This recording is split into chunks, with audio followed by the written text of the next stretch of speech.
Alright, so today I'm going to rank the mainline Pokemon Switch games. There's only 5 of them so far.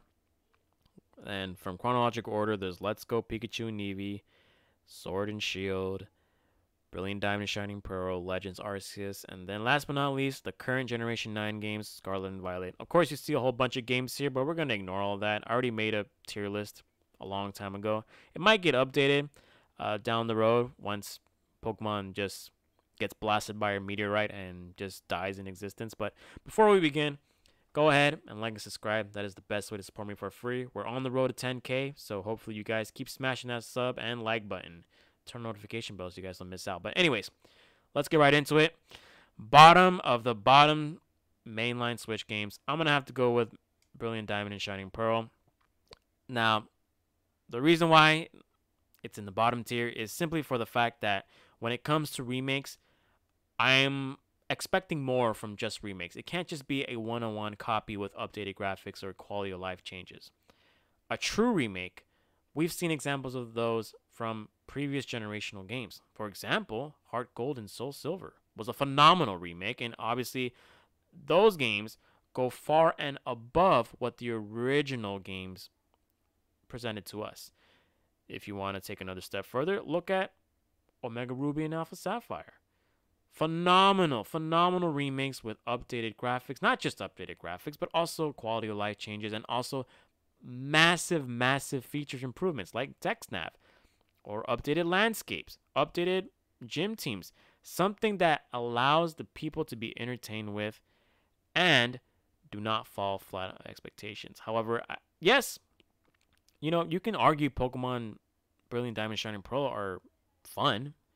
But the problem is, it feels like I'm just playing this game over again just to see what they really changed or what they're really trying to show us, and it just falls flat. It just doesn't give off more than what a remake is supposed to be, so that's why I'm putting it on the bottom list. Alright, up next, you know what? You could argue Let's Go Pikachu and Eevee should be there, and Sword and Shield, but I always talk about mid-ass games, so I'm just going to go with Let's Go Pikachu and Eevee, and then I'm going to put Sword and Shield.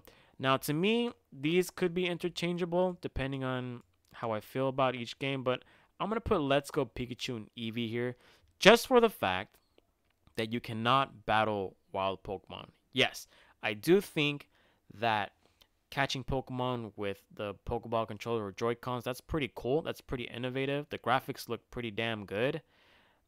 And that's pretty much where it hits. I mean, obviously, me as a competitive player, there's going to be a little biased opinion when it comes to these Pokemon because it doesn't really give off much, especially when Pokemon don't have abilities and their stats are just fluctuating through the roof due to the, how stats are calculated in this game. So I'm going to put it as a game where it doesn't have a lot of entertainment value. If you're a kid, of course, if you are someone new to Pokemon, this is probably the perfect game for you to start off your Pokemon journey on the Switch, of course.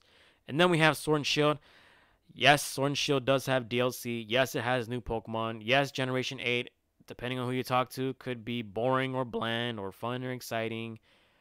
I did like the raid dens. That was a pretty fun feature, playing with other people, especially with your friends. I do think, however, the story for Sword and Shield, yes, Pokemon games aren't really meant to be played for the stories, but the story in this game, oh my god, it was hot garbage. And there wasn't really a lot more stuff to do outside of this game because technically there isn't a post game. Me, I love post games. If your game doesn't have a post game, yeah, good luck. But I did love the DLC. I will admit that. Having the more Pokemon introduced and then obviously getting new Pokemon, like for example, Isle of Armor, we got the Urshifu twins. And then from the Crown Tundra, we got the legendaries back. We got 2 new Reggies. We ended up getting the Galarian Bird Trio. That's something that makes me want to play the DLC. You can't just give me a reason to catch Pokemon for $30 without any entertainment or any ideal value behind it. And I do think maybe perhaps the DLC is a little pricey for what it brings to Pokemon. I do think it was fun. I do appreciate the way they tried to integrate the landscapes and the new trainers, the new Pokemon, and the new regional parts that were excluded from the mainline games, which, by the way, they should have been already implemented in Sword and Shield. I do think Sword and Shield does have entertainment value. Granted, maybe it's not a great game in regards to, dex cuts or maybe the graphics if you were jumping on that bandwagon a long time ago. I do think Sword and Shield was a pretty mid game. I mean, it's literally number 3 on my list. I think it's okay. I've always bashed on it on my live streams for it not being very entertaining, but I think it's an okay game to play. I think it's okay. All right. Scarlet and Violet. The reason why it's not number 1, I mean, obviously it's going to spoil number 1, but Legends Arceus is going to be number 1, and then we have Scarlet and Violet. Well, playing enough of Scarlet and Violet, yes, this game is pretty fun. Yes, it's very entertaining. Yes, it's very worth of you catching all the Pokemon. I do think you get rewarded heavily for exploration. That was a misjuggling of letters there. It does have its drawbacks, and the biggest drawbacks is pretty much its presentation. I've always said this in my previous streams before. I would give this game a 9.5. Problem is, it's not very presentable. Graphics does not look good. Performance does not look good. Presentation overall, it's barely passable. I'm very surprised this game passed QA QC when it comes to the technical and graphical aspects of these games, which is very telling of what Game Freak has gone into in regards to putting specific people or departments into specific portions of the game and what the hell's going on there. I do think these games are very fun. I love the new Pokemon. I think this is the generation where, holy crap, I have found a couple of my favorite Pokemon, not just design-wise, but also competitive-wise.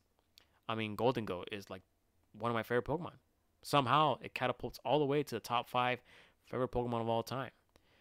I mean, we have sick Pokemon like Baxcalibur, Chien-Pao, Chiwu. Annihilate is a phenomenal Pokemon as well. Cyclizard is a very cool Pokemon design-wise and competitive-wise. This is part of the generation where it's like, yo, there's a lot of Pokemon that are like, damn, I can probably make a team of nothing but Generation 9 Pokemon that are my favorites. So, there you have it. And obviously, Scarlet and Violet took on the foundation of Legends Arceus and open world. I'm very glad it is open world.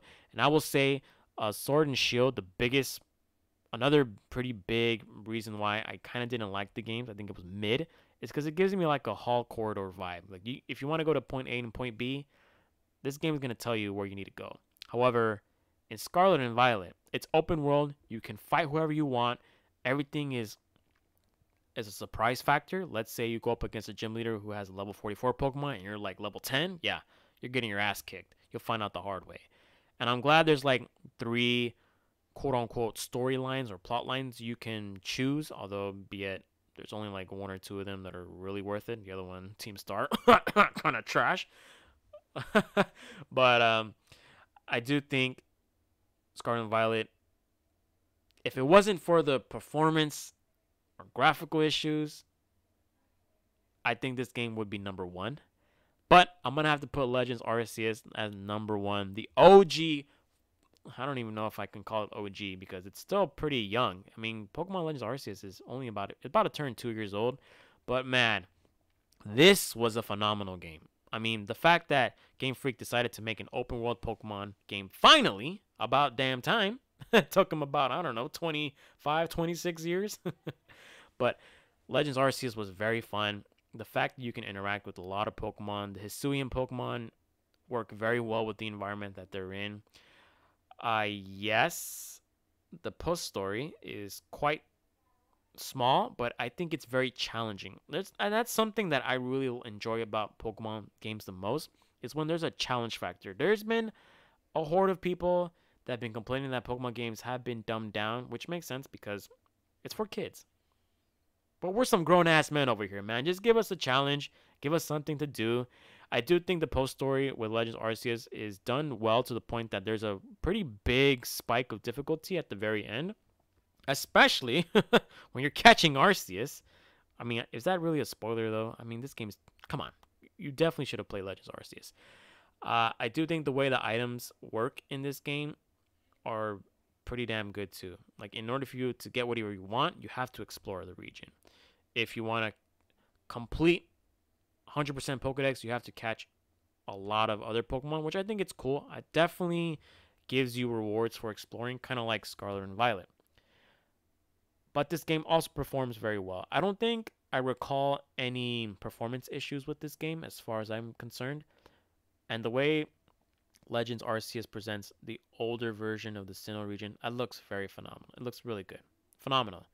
Something that Scarlet and Violet kind of falls short in, which is why I'm putting Legends Arceus at number 1. So there you have it. There goes my tier list. I'm pretty sure I'm missing a lot of stuff. Oh, and by the way, I think Scarlet and Violet definitely nails it when it comes to quality of life in making competitive Pokemon, because for sure, Game Freak is trying to push people into competitive play, aka VGC. Yeah.